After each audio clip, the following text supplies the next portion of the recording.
Hey guys, John V here with PhoneArena. So I was in San Francisco the other day for Qualcomm's event. They served up a teaser for what we can expect with the upcoming line of next generation smartwatches that are going to be coming out later in the fall, all of which are expected to be powered by the brand new Qualcomm Snapdragon Wear 3100 platform. Even though no actual consumer products were shown off, we did manage to get a peek at some reference design ones instead, which are running Google's Wear OS. Most of the processing power is being backed up by the A7 processor cores, but it's actually the new ultra-low power processor that's getting more of the attention. There were three particular areas that Qualcomm Snapdragon Wear 3100 platform focuses attention the most, so we'll cover them here because they're arguably the most tangible things we got out from the announcement.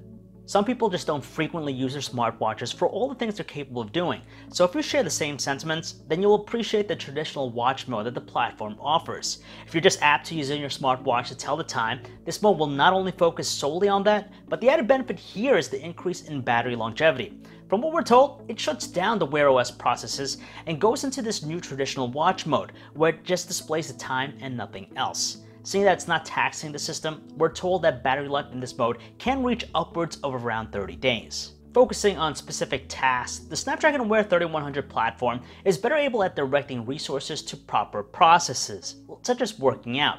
With the dedicated sports experiences we checked out, we're told that battery life is optimized in accurately tracking workouts. Now, this may not differ all that much from the workout modes we find in many smartwatches currently, but again, it's all about what's going behind the scenes to optimize the smartwatch's performance. And lastly, ambient mode will now offer more interaction than it did in the past. Typically, smartwatches would simply go into a low-power ambient mode when they time out, showing only the time and nothing more.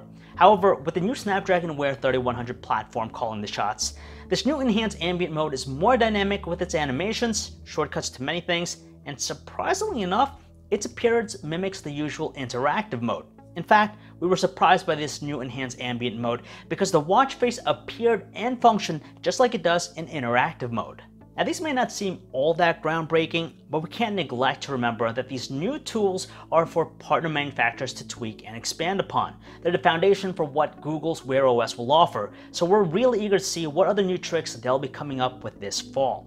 And that is it for my quick hands-on look here with the Qualcomm Snapdragon Wear 3100 platform. If you guys want to learn more about it, you can check out our website, PhoneArena.com. This is John V, signing off.